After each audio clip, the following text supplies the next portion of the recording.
Al Jazeera Podcasts. I'm David Enders, and this is The Take.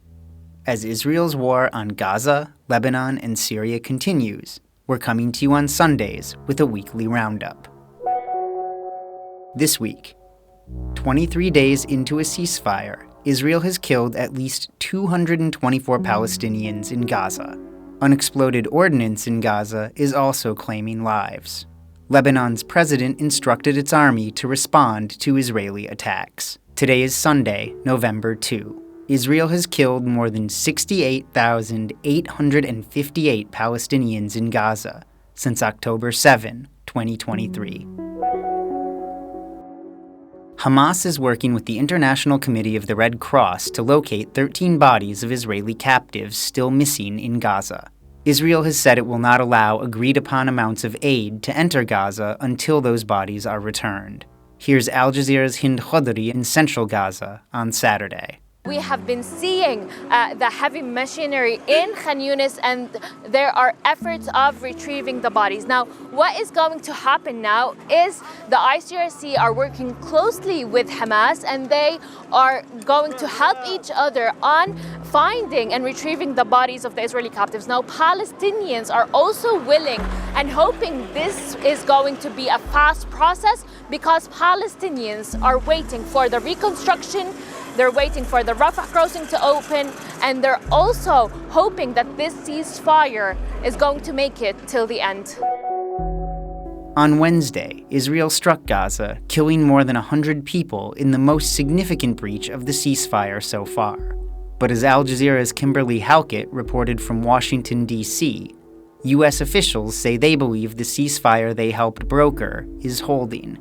The message that the United States was sending to Israel specifically was, look, it's going to take time for the remains of the captives to be returned. There has been enormous devastation after 2 years of war. Bodies are buried under the rubble. This is not a violation.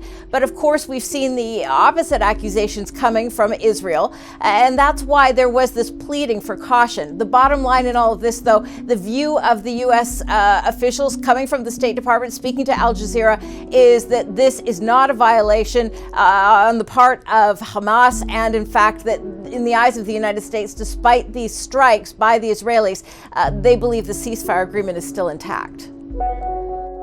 The UN estimates Israel has dropped more than 200,000 tons of explosives on Gaza, about a third of which may have failed to detonate. Al Jazeera's Ibrahim al-Khalili reported from Gaza City on families living amongst the ruins of their homes and the dangers of those unexploded bombs. A hidden threat lies buried in the ruins of Gaza. Unexploded Israeli ordnance scattered across neighborhoods, roads, and farmland. 7-year-old Yahya and his sister were playing outside when they found out what they thought looked like a toy. Their mother, Latifa Shurbasi, replays the moment over and over. They found a regular children's toy, just an ordinary one.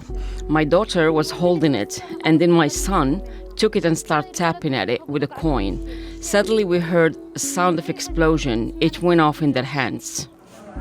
Yahya was critically injured, his right arm amputated. His sister is still in intensive care. Doctors at Al-Shifa hospital say that children are among hundreds they've treated. Israel used a range of heavy weapons to bombard Gaza from the land, sea, and air.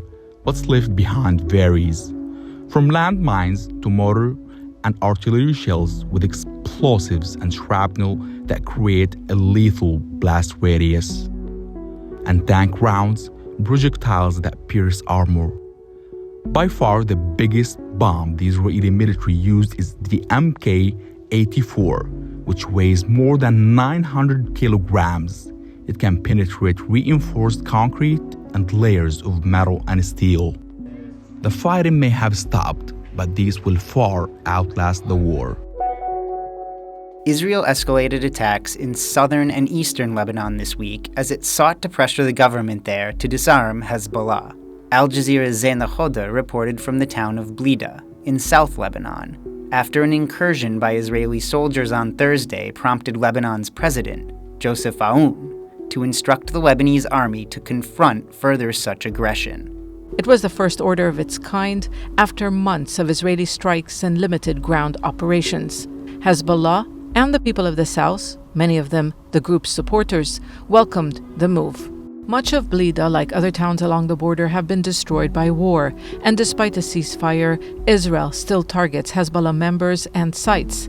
The Lebanese army has largely stayed on the sidelines in major conflicts between Hezbollah and Israel. But the president's decision could strengthen state authority and win the support of the southern population as it seeks to disarm Hezbollah.